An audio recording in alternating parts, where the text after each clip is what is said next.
Welcome to Not Milk Never Milk. Subscribe if you're lactose intolerant. You already have the essentials. Now start the setup.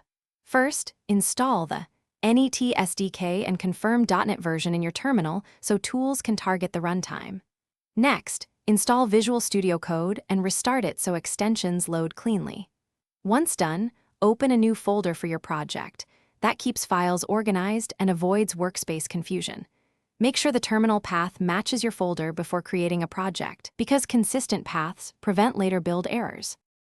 Now you install and configure tooling.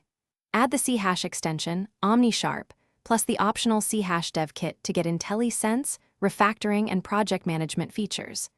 After extensions install, run .NET New Console in your project folder to scaffold a simple program. This creates csproj and program. CS files. Then open that folder in Vscode and wait for OmniSharp to finish loading the workspace. It indexes your project so code completion and diagnostics work. If prompted, accept the workspace trust and project assets restore. Finish by running and debugging your app. Press F5 to start with the default.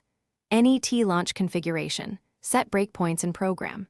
CS to step through execution and inspect variables. Check the problem's pane and the output panel under OmniSharp for build or runtime errors because they tell you exactly what's missing.